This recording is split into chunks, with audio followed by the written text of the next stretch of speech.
Bonjour, nous sommes actuellement à l'Institut français de Meknès où se tient la 20e édition du FICAM. L'événement fait focus cette année sur le cinéma d'animation marocain. Pour ce, nous avons invité pour vous des professionnels nationaux pour parler de cette industrie au Maroc. Le premier invité, c'est Anas El Filali, producteur, réalisateur et scénariste de l'Orem Studio. Anas Filali, bonjour. Vous assistez à la 20e édition du FICAM. Et c'est l'occasion de parler du cinéma d'animation au Maroc. Alors, selon vous, est-ce qu'on a vraiment un cinéma d'animation au Maroc? Non. La réponse toute simple, ce serait de dire non. Elle est naissante. On est très en retard, c'est vrai, mais il faut bien commencer un jour. Et on a commencé. On a commencé parce qu'il y a eu une initiative. On avait déjà des structures qui travaillaient le plus souvent pour des comptes publicitaires. Et on attendait cette opportunité depuis longtemps, c'est celle d'avoir de la commande. Au Maroc, c'est essentiellement de la commande publique, c'est-à-dire les chaînes nationales ont décidé de mettre en place des appels d'offres pour les productions nationales en films d'animation. Et donc on a eu la chance d'être pris par la deuxième chaîne nationale, pour faire un film marocain de dessin animé. Vous pouvez nous parler davantage de ce projet? Il est en cours de préparation ou bien il est déjà diffusé? Non, pas encore diffusé parce qu'il est en cours il est à l'étape de pré-production. Nous sommes spécialisés dans le film d'animation en 3D. C'est un métier qui nécessite beaucoup de préparation. Donc ça nous a pris plus d'1 an et demi qu'on travaille dessus. Et on est arrivé à l'étape de la production, ça veut dire la mise en place de tout le scénario, de la production finale, les voix ainsi que tout. Et c'est un film qui parle du Maroc, qui pouvait être idéal si on a appris à travailler et à collaborer ensemble. Donc j'ai imaginé un Maroc idéal, ou plutôt futuriste, qui est très avancé, qui est le pays le plus avancé au monde.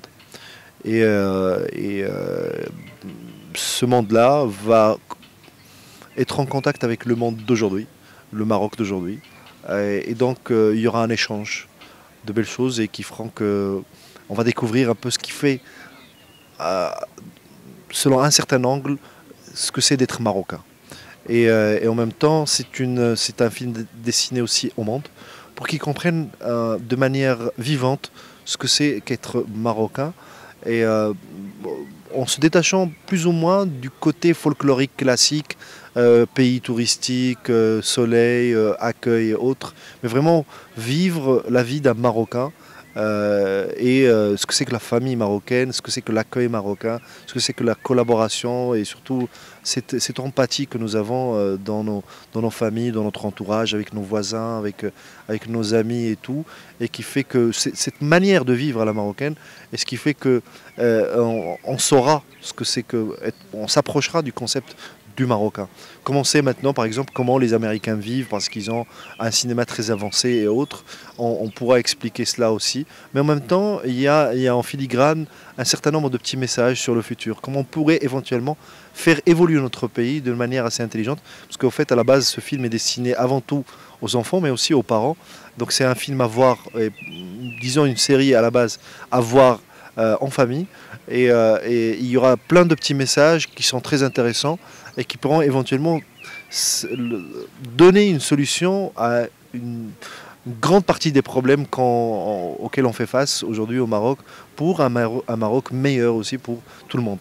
Donc, mais le but, ça c'est le but final du film derrière, mais en tout c'est quelque chose de très agréable, on va s'amuser, on va rigoler, on va pleurer aussi, et on va vivre la vie trois amis marocains, que j'ai imaginé, un Marocain qui est un peu de style arabe, et un autre personnage qui est amazir et un autre qui est subsaharien, parce que le Maroc de demain, ça sera aussi en partie des Africains subsahariens qui s'installent au Maroc, qui ont des vies, qui ont aussi des enfants.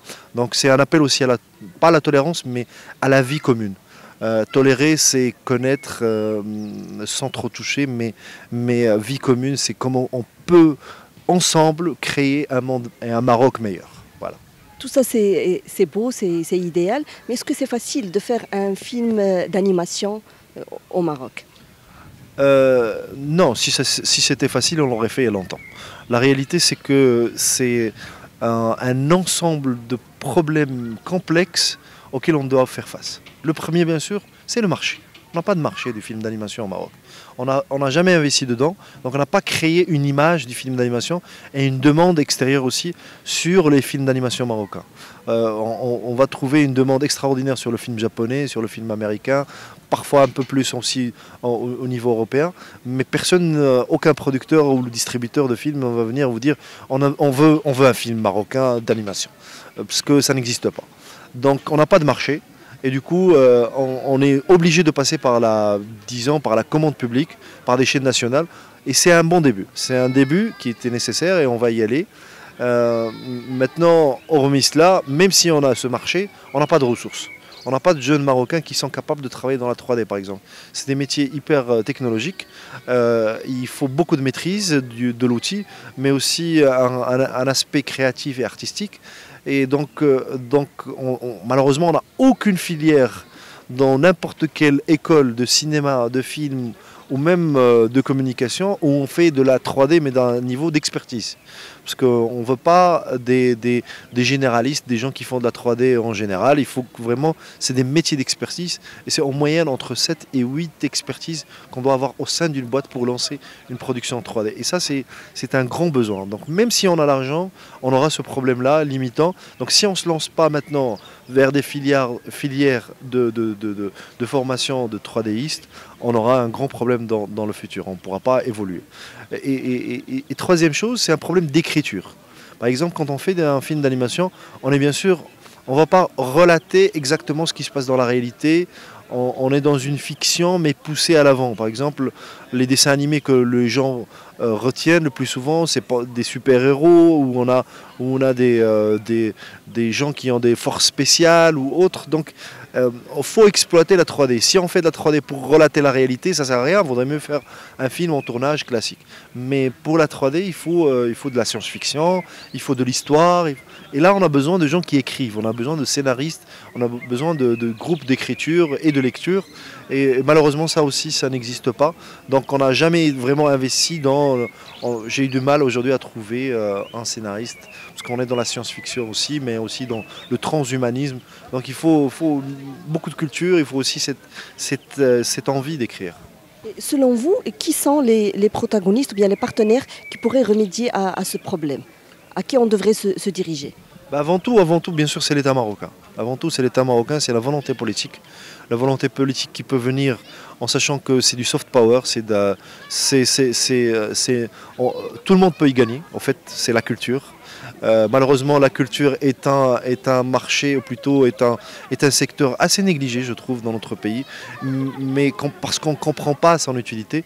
On est très pragmatique comme société, on aime tout ce qui est commerce et autres, industrie, dans le projet, dans l'objet, mais très peu de gens travaillent sur l'aspect culturel, ou plutôt il y a peu d'intérêt sur cet aspect culturel. Et l'aspect culturel, c'est ce qui permet de faire la différence entre un Marocain, un Américain, un Japonais. Physiquement, on est similaires, mais ils sont plus productifs, ils ont plus de choses, ils ont plus de potentiel d'évolution et autres. Donc cet aspect culturel, il faut qu'on travaille dessus.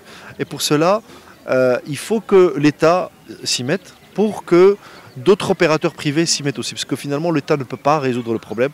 Il faut que des opérateurs privés, que ce soit des financiers, pour investir dans des films, parce qu'il y a un intérêt économique derrière, mais ce n'est pas nécessairement l'intérêt direct, c'est-à-dire on ne va pas produire un film à 1 million, on va gagner 3 millions, pas tout le temps.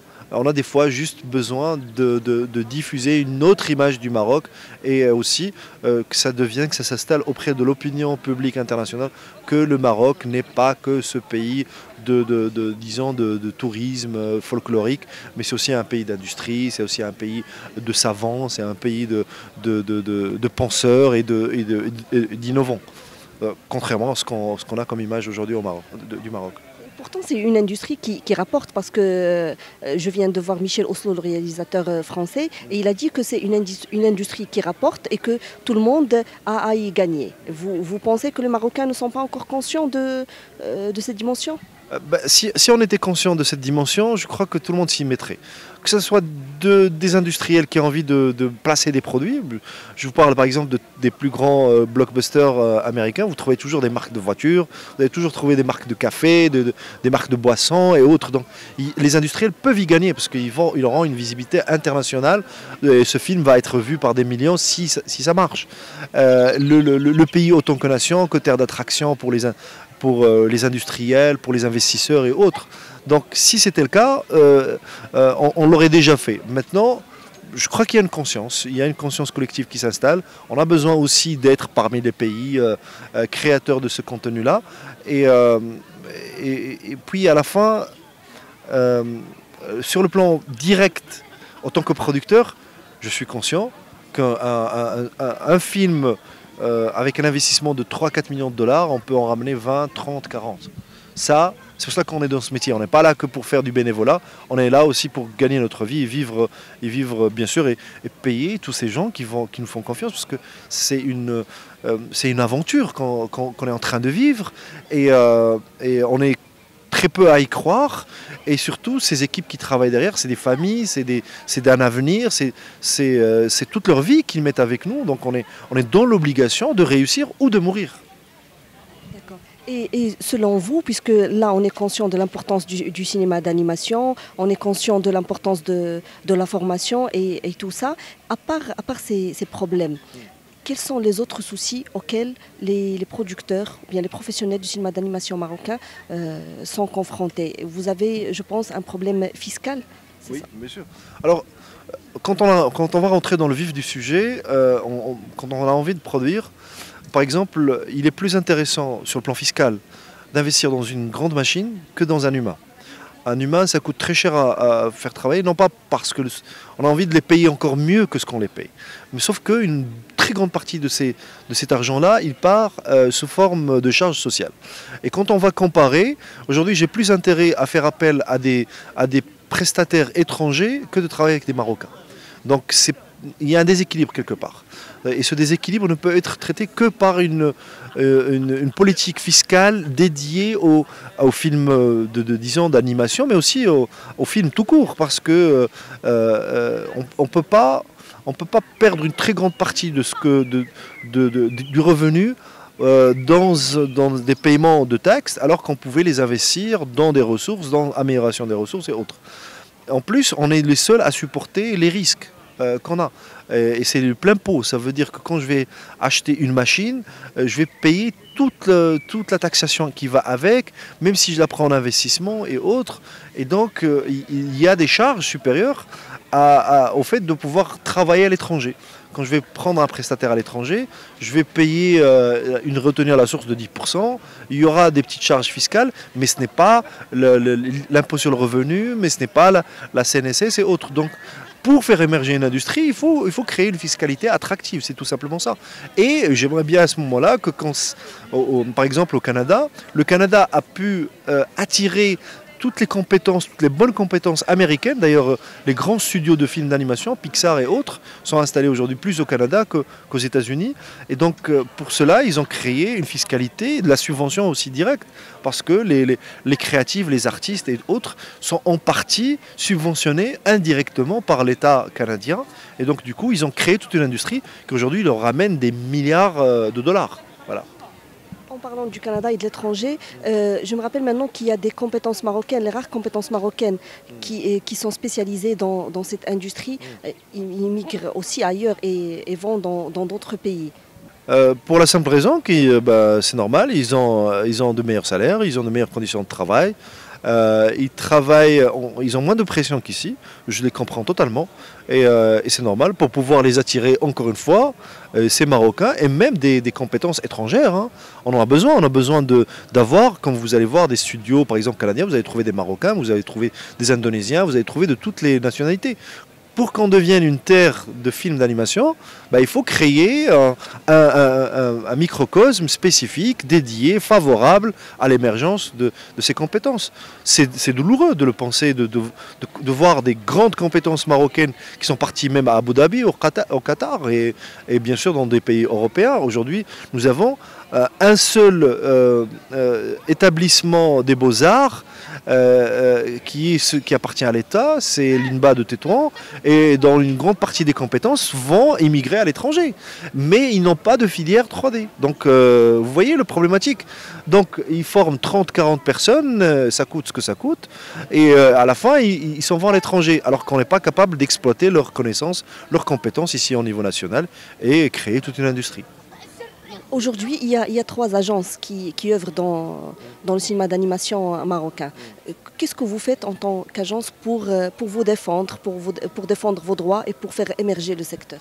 Alors, en fait, il n'y a pas que 3 agences. Il y en a d'autres qui sont très intéressantes aussi. Mais c'est uniquement 3 agences qui ont participé aux appels d'offres, où je crois qu'ils étaient plus ou moins plus structurés et plus aptes à répondre à ce besoin-là. Mais il y en a d'autres, alhamdoulilah, on n'est pas en concurrence. Le marché est tellement petit qu'on se dit on a tout intérêt à collaborer pour faire valoir nos intérêts et surtout ce rêve de créer un cinéma d'animation marocain. La première étape qu'on a faite, c'est d'aller voir Monsieur le ministre de la Culture, que je suis très sensible à la chose, c'est Mehdi Messaïd et son équipe aussi, et je sais qu'il y a une promesse ferme de faire tout le nécessaire pour faire émerger cela à leur niveau, au niveau du ministère de la Culture et aussi de la communication, parce que en fait, le film d'animation ne fait partie ni du département de la culture, ni du département de la communication qui gère le cinéma, avec le centre cinématographique marocain. On n'est nulle part, on n'est même pas dans le radar des artistes, avec des cartes d'artistes aussi qui peuvent avoir des revenus conséquents, de la subvention et autres. Donc on n'est nulle part, personne ne nous reconnaît. Donc déjà ça, le statut devrait peut-être éventuellement changer avec l'aide d'un ministre jeune dans lequel on croit.